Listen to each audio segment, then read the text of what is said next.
ಪ್ರೀತಿ ಹುಟ್ಟೋಕೆ ಕಾರಣ ಬೇಕಾಗಿಲ್ಲ. ಆದರೆ ಪ್ರೀತಿಸಿದವರಿಂದ ದೂರ ಹೋಗಬೇಕಾದರೆ ಕಾರಣಗಳಿಗೆ ಮಿತಿಯೇ ಇರೋದಿಲ್ಲ. ಹೇಳಿ ಹೋಗೋ ಕಾರಣ. ಇದೊಂದು ಭಾವಪರವಶದಿಂದ ಕೂಡಿದ ಪ್ರೇಮ ಕಾದಂಬರಿ. ಪ್ರೀತಿ ಎಂದರೆ ಕೇವಲ ಮಾತಲ್ಲ. ಪ್ರೀತಿ ಎಂದರೆ ಜವಾಬ್ದಾರಿ. ಪ್ರೀತಿ ಎಂದರೆ ದುಡಿಮೆ. ಪ್ರೀತಿ ಎಂದರೆ ಅವಳಿಗಾಗಿ ತನ್ನ ಜೀವ ತೇದು ಅದರಲ್ಲಿ ಸಂತೋಷ ಪಡುವುದು.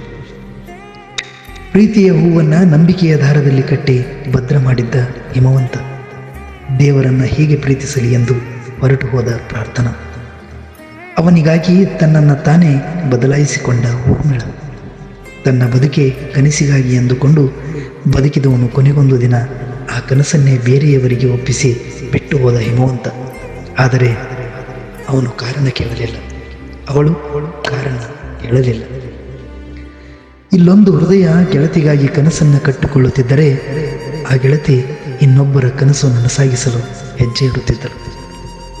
ಪ್ರಾರ್ಥನಾ ಮಾಡಿದೆಲ್ಲವೂ ತಪ್ಪೆ, ಹಿಮವಂತ ಮಾಡಿದೆಲ್ಲವೂ ಸರಿಯೇ?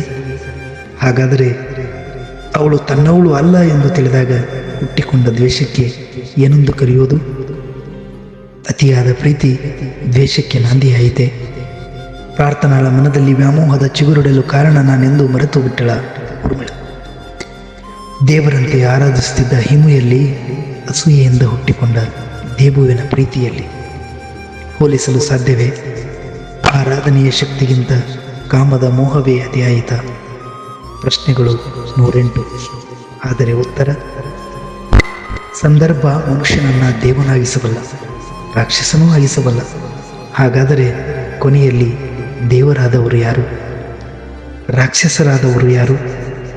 ಮನುಷ್ಯರಾಗಿಯೇ ಉಳಿದವರು ಇನ್ಯಾರು?